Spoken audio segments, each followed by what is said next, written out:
As-tu déjà remarqué cette chose étrange? Pendant que tu dînes ou te prépares à dormir, des centaines de vols décollent vers l'Europe et traversent l'Atlantique en pleine obscurité.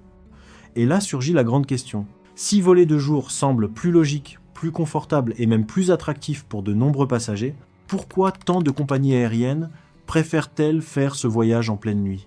La réponse n'a rien à voir avec un quelconque danger supplémentaire. Elle a tout à voir avec l'argent, la stratégie, les horaires et des milliards de dollars en jeu.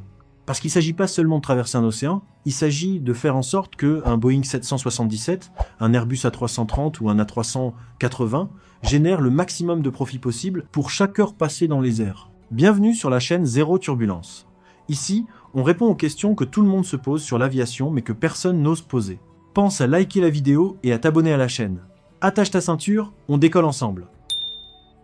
Première chose à comprendre, l'Atlantique Nord est l'un des corridors aériens les plus précieux de la planète.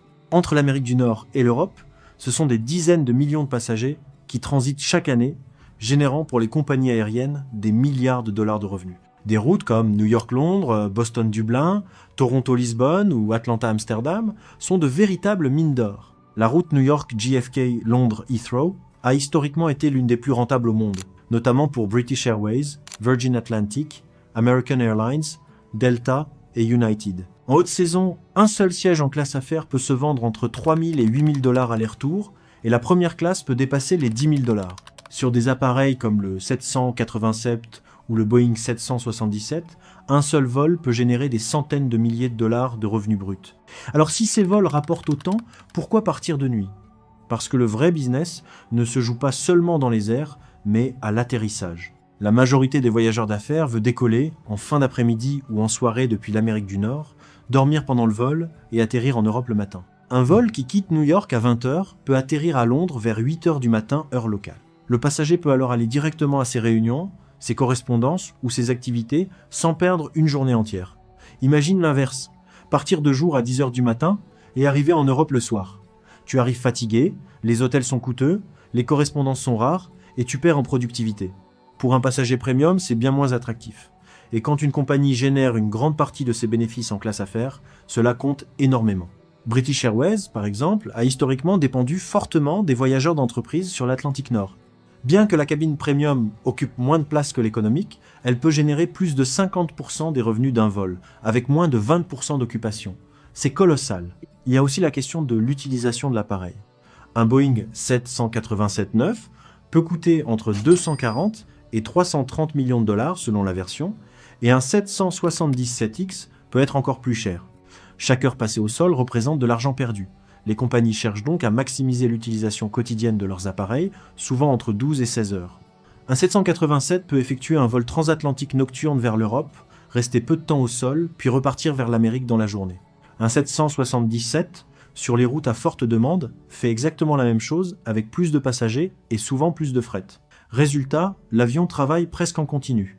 Le 787 a été conçu pour l'efficacité, avec une consommation de carburant inférieure d'environ 20 à 25% par rapport aux générations précédentes comme les 767. Il est donc idéal pour les routes transatlantiques à demande soutenue mais pas gigantesque. Le 777, lui, reste une bête de somme pour les marchés premium et à forte densité. Plus de passagers, plus de fret, des revenus plus importants, mais aussi une consommation de carburant plus élevée. Sur les routes où remplir de nombreux sièges premium et de fret compense ce surcoût, le 777 reste roi. Un 787 consomme environ 5 à 6 tonnes de carburant par heure, là où les grandes variantes du 777 dépassent sensiblement ce chiffre. Sur des vols quotidiens, cette différence peut représenter des millions de dollars par an. Mais tous les vols ne partent pas de nuit. Il existe des vols transatlantiques, diurnes, qui répondent à des stratégies différentes. Londres-New York de jour est courant car le vol gagne du temps en voyageant vers l'ouest. Un avion qui quitte Londres à 14 h peut arriver à New York à 17 h heure locale, permettant aux passagers de profiter encore d'une partie de la journée. Vers l'Europe, en revanche, on perd des heures à cause des fuseaux horaires, ce qui fait de la nuit un véritable outil commercial. Le jet stream joue également un rôle. Ces vents d'altitude peuvent dépasser 150 voire 200 km par heure. Vers l'est, ils réduisent souvent le temps de vol et la consommation de carburant. Un vol New York-Londres peut durer 6 à 7 heures, alors que le retour en prend 7 à 9 heures. Moins de temps en vol signifie moins de carburant, moins d'heures d'équipage et moins d'usure sur les appareils. Le carburant représente entre 20 et 30% des coûts opératoires d'une compagnie selon le prix du pétrole. Sur les longs courriers, de petites optimisations peuvent économiser des milliers de dollars par trajet. C'est pourquoi les routes, altitude, NatTrack et l'efficacité météorologique sont une obsession absolue. Les NatTracks, ou North Atlantic Tracks, sont comme des autoroutes invisibles au-dessus de l'océan, recalculées chaque jour selon les conditions climatiques et les vents. Ce ne sont pas des routes fixes, elles changent pour maximiser sécurité et efficacité. La nuit, notamment vers l'Europe, le trafic massif coïncide avec des fenêtres de départ stratégiques.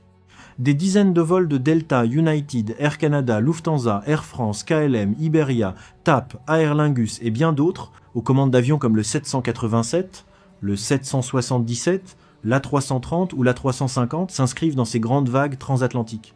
Et les aéroports européens adorent ces arrivées matinales, car elles alimentent les correspondances continentales. Des passagers venus de Chicago, Montréal ou Washington peuvent rapidement rejoindre Barcelone, Milan, Istanbul ou Johannesburg. S'ils arrivaient trop tard, des millions de dollars de connexions seraient perdus. Des exemples concrets le prouvent. Aer Lingus et Icelandair ont bâti leur modèle stratégique autour de leur hub de Dublin et Reykjavik, précisément pour optimiser les connexions entre l'Amérique et l'Europe. Les géants comme British Airways, Lufthansa, Air France, Delta, United ou American combinent différents types d'appareils selon la demande, des Airbus A330 et A350 aux Boeing 767, 777, 787 et même certains A321 XLR sur des marchés plus spécifiques. Mais il y a aussi le facteur humain. Dormir dans un avion n'est pas toujours idéal, mais les appareils long courrier modernes ont considérablement amélioré l'expérience. Grâce à une meilleure pressurisation, une plus grande humidité et des cabines conçues pour réduire la fatigue. Cela rend les vols de nuit bien plus attractifs pour les passagers qui veulent atterrir prêts à travailler ou à correspondre. Les compagnies conçoivent même leurs cabines autour de ce principe.